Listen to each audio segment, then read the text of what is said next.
From Studio One in New York, it's Katie. Are you ready for the stay? You're getting stronger every second day. You're gonna find it in a heartbeat. Feel your feet moving through a crowded street. You'll find your way. Thanks, everybody. Thank you guys so much for coming. How are you? I'm so happy to see you all. Have a seat. Welcome. We have a really big show today. I feel like I'm channeling Ed Sullivan all of a sudden. But one of my favorite couples is here from The Little Couple on TLC. Jen Arnold and Bill Klein are here. And they came on the show once before. They're back today to talk about their latest challenge, which is Jen's cancer diagnosis.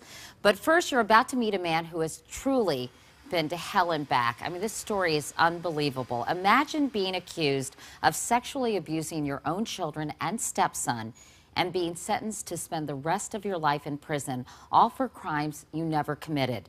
The story of one man's fight for justice is today's big conversation. Ray Spencer was an Air Force veteran, an officer with the Vancouver, Washington Police Department, and an adoring father of 2 young children. In the summer of 1984, Ray was balancing work, a new marriage, and time with the children from his first marriage, who were visiting during their summer vacation. But little did he know that summer, everything would change. While alone with Ray's new wife, Shirley, Ray's 5-year-old daughter, Katie, alluded to being touched inappropriately. Concerned, Shirley relayed the story to Ray, who went straight to the police. They began an investigation, and after questioning Katie, detectives on the case reported a shocking allegation, claiming that Katie said she'd been raped several times, and the man who did it was her own father, Ray. Then in February of 1985, detectives said there was another claim of rape against Ray, this one from Shirley's 5-year-old son named Matt. A month later, Ray's own 9-year-old son, also Matt, who had previously denied abuse, told detectives he too had been raped by his father. In May of 1985, Ray Spencer was convicted of multiple counts of rape and given the maximum punishment, 2 life sentences plus 14 years in prison. As he began serving his term, holes in the case against him started to come to light.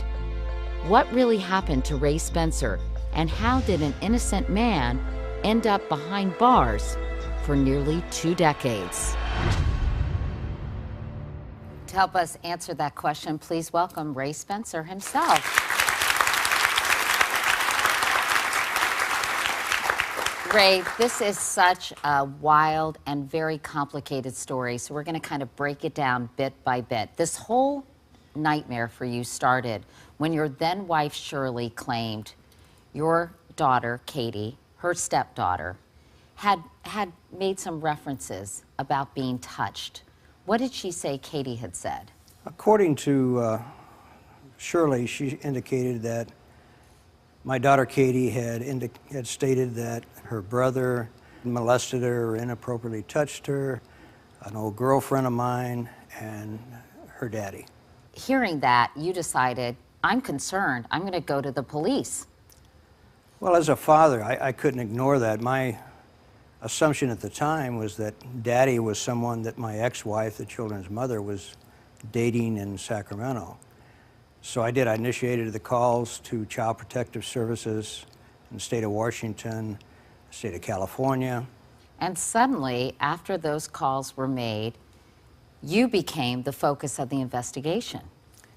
Initially, Sacramento County sheriffs had investigated the case and found that they didn't feel there was any merit for it. My daughter had, which I was not aware of, but a medical exam had been completed on my daughter, and there was no sign of molestation.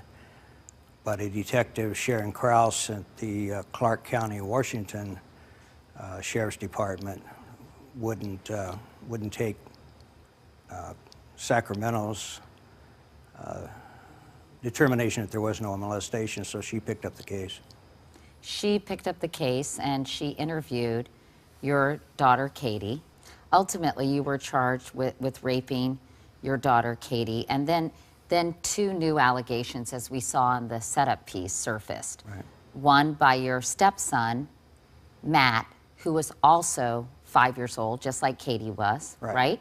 And another by your biological son, Matt, who was 9 years old at the time, right? That's correct. So you were convicted on May 16th, 1985 of multiple counts of rape, and you entered something, Ray, called the Alford plea. Can you explain to us what that is? I had never heard of it before. What it is you're stating that based on the evidence that's being presented, a jury would more than likely find you guilty. It's not an admission of guilt, you're just saying that you can't prove this. Now, at this time, everything that I had for a defense, medical exams, a videotape that was hid for 25 years, and the fact that the lead detective in the case was having an affair with my wife, that was my basis for my defense, and I didn't have it. I didn't have anything. We heard an audible gasp when you just said the detective involved in the case was having an affair with your wife. I mean, it wasn't long after you started to serve time in prison that you realized that this was going on. I received divorce papers shortly after I went to prison, and the divorce attorney from Clark County, I knew her, so when I contacted her and asked her to handle the divorce, she said, Ray, it's all over the city. Shirley Spencer was having an affair with Sergeant Michael Davidson from the Clark County Sheriff's. And he was the detective in charge of your case. He was, and Sharon Krause worked directly for him.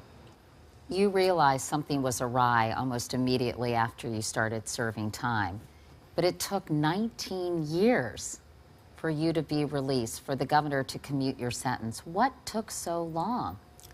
That's the criminal justice system for you. I mean, I filed personally, I believe 5 appeals. I saw the parole board 5 times. And every time that I went in front of them, they said, either admit guilt or you're never going to be released. And you refused to do that? I refused to do that. I didn't do it. And finally, your sentence was commuted because of all these troubling developments or revelations in your case? Well, they started to come unraveling initially in '97. We were in federal court. We had heard about a medical exam on my daughter, but did not know that there was also one on my stepson. And there were no signs of abuse in both of those medical exams, and yet the detectives never handed those over? They hid those. As a matter of fact, they had 2 indexes in the sheriff's department. One showed the evidence in the case, and prominently in that first index showed that there were medical exams.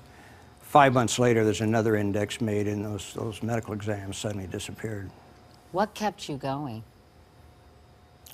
Once I went to prison, you know, you're stuck in a little 6 by 11 foot concrete enclosure. I was in maximum security. And I wanted to bring closure to my life because I knew I would never see daylight again. So I thought about a woman that I met when I was stationed on Guam, Norma. We didn't like each other at first. She thought I was cocky and I thought she was stuck up. And then we danced, and it was like this spark, and suddenly it was a South Sea Island love affair. And so you reached out to her while you were in prison. I did, not because I felt that we could put anything together, but when you have that much time on your hands, you can relive the good times, and I realized that she was the love of my life, and she's in the audience. And in fact, yes, Ray's wife Norma is here. And Norma, I mean, hearing Ray's story, did you ever doubt his innocence? I know him. I knew in my heart. And we'd seen each other over the years after we decided not to get married initially. So when I heard from him, initially he didn't tell me what the charges were, but I cried for 2 weeks because I knew that he was, in prison. And then when he did tell me, I said, oh, no, something's wrong with this picture, I know this man. And you just believed that he was innocent? I knew. Even though your sentence was commuted and you were released from prison, you still had yet to be exonerated. But That's true. finally, you were. And we'll actually tell people why and how and by whom right after this.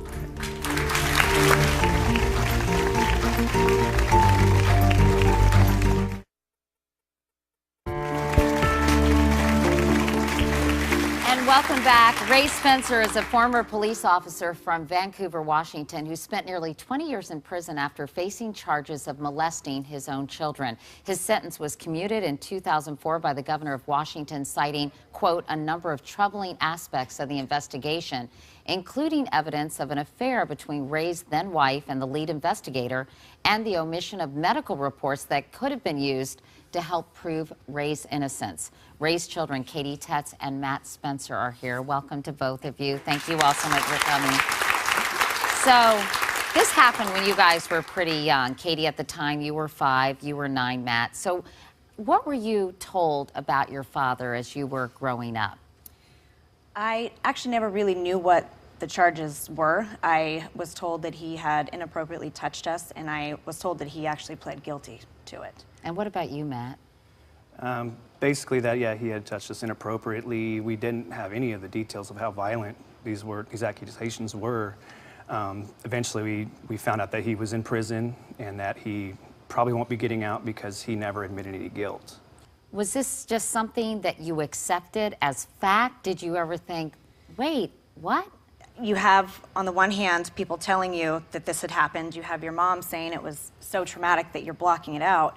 But I'm fighting internally going, I don't remember any of this. And then it was when we were about teenagers that we started talking. I kept telling him I don't remember any of this. And Matt, what are your recollections of that time? Because you were a bit older, right? You were 9? Correct, I was 9. So at that point you start to really remember, you have good recall of your memories.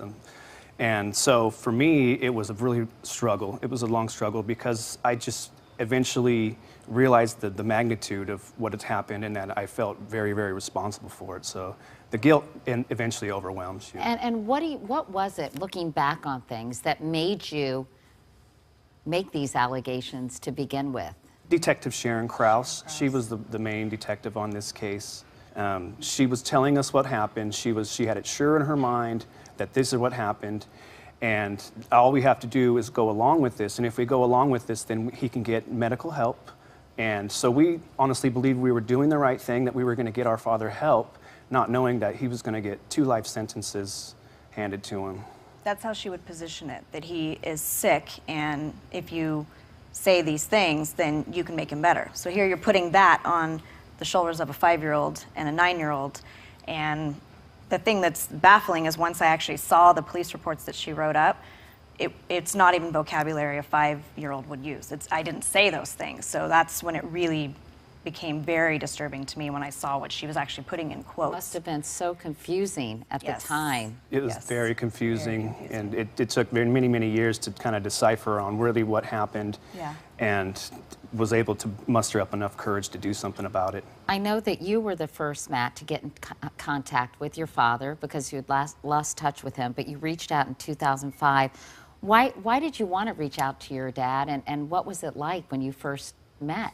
Well, for me, at that point in my life, I was living my life in a spiral, and it was just so difficult to try to maintain any type of relationship, to try to even just live by my own. I just was irresponsible, had no respect for authority or anything. So I really believed that this was weighing on me subconsciously, and that I not only needed to do this for him, but I also needed to do it for myself as well. This was after he was released from prison that you reached out? Correct.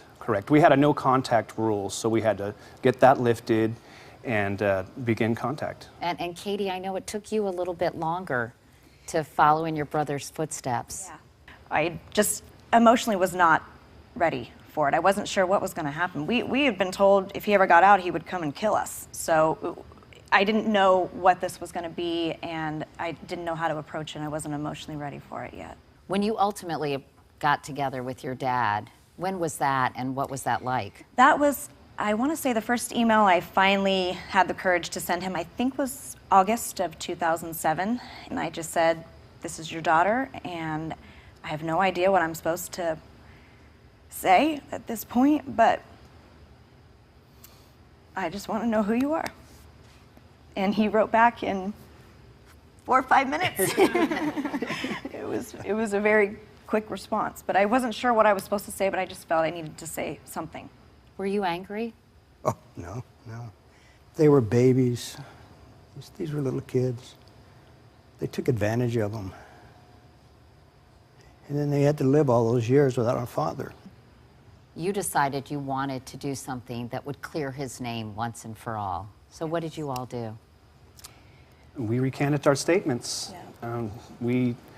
It was kind of difficult initially because we didn't have an outlet. We didn't know where to begin. And thankfully, I was in touch with a reporter in Oregon, and he was able to put me in touch with him.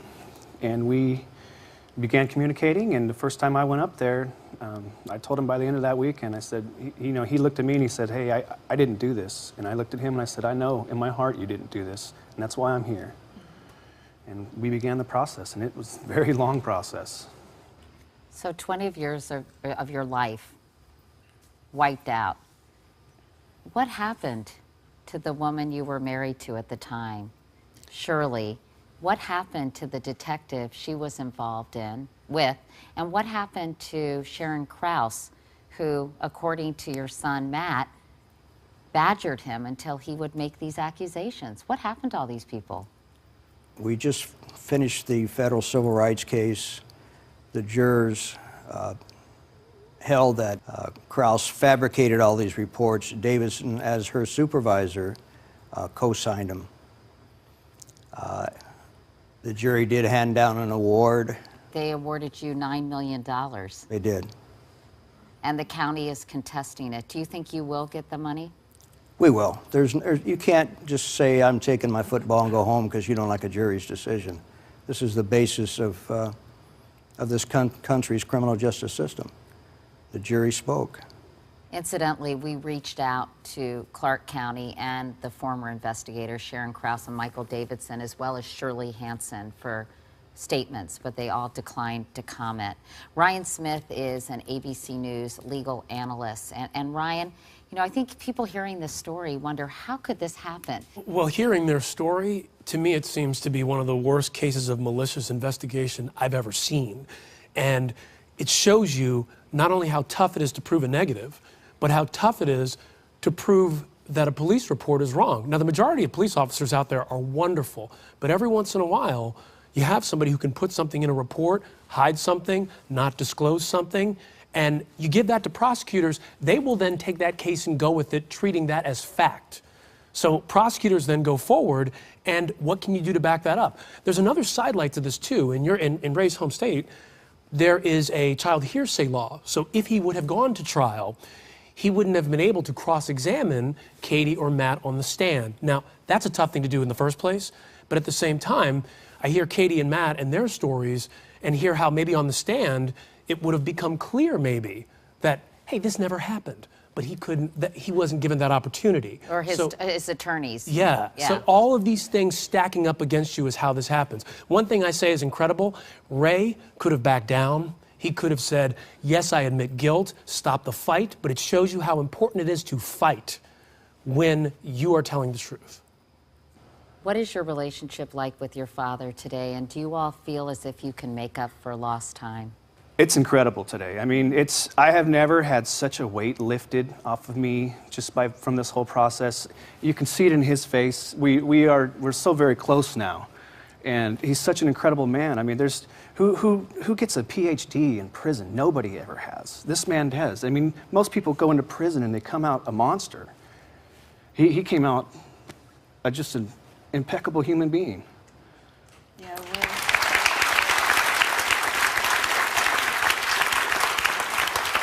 Thanks so much for sharing this story with us. I guess in many ways it's a cautionary tale for people and will inspire people when there is injustice to never stop fighting. Yes. Ray Spencer, thank you. Matt Spencer, Katie Tetz, Norma, thank you as well. And Ryan Smith, new here at ABC, thank you for your perspective as well.